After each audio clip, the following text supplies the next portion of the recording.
મહેસાણામાં ધોરણ 7માં ભણતી વિદ્યાર્થિનીનો આપઘાત. ઘરની પાસે આવાસના 6ઠ્ઠા માળેથી મોતની છલાંગ લગાવી ચા નાસ્તો કરી સ્કૂલે જવા નીકળી હતી.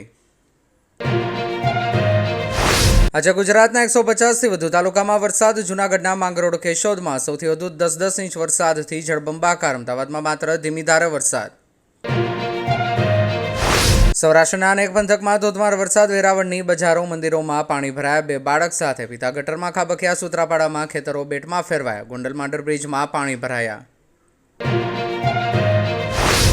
વડોદરાની માંજલપુર વિધાનસભા સીટની પેટાચૂંટણી જાહેર. 30મીએ વોટિંગ અને 3 ઓગસ્ટે રિઝલ્ટ. યોગેશ પટેલના નિધનથી ખાલી પડી છે સીટ.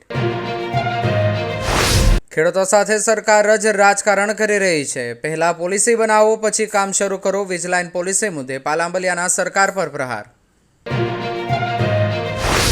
સુરતમાં પીઆઈની વિદાયમાં ડાયરો. માયાભાઈ કીર્તિદાન અને મેથિલી ઠાકોરની જુગલબંધી જામી. પોલીસ કર્મીઓને ચાહકો ઉડાવી નોટો.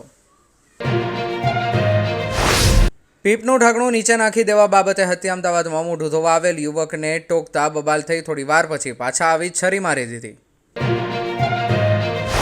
નાસિરનગર ડિમોલેશનના વિવાદાસ્પદ ડીસીપી નકુમને સરકારનું ઇનામ. એક તરફ હાઈકોર્ટ ખખડાવતી હતી ને બીજી તરફ આઈપીએસના પ્રમોશનનો લેટર છૂટ્યો.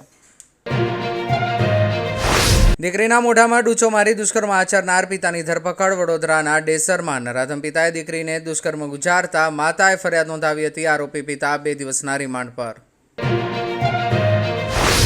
ખાંભા ગામે બોગસ સરકારી મંડળીઓનું કરોડોનું મોટું કૌભાંડ. મૃતકો અને સુરત રહેતા લોકોના નામે બોગસ મંડળીઓ ઊભી કરાતા ખેડૂતો આક્રમક. આજે જૂનાગઢ કલેક્ટરને આવેદનપત્ર પાઠવ્યું.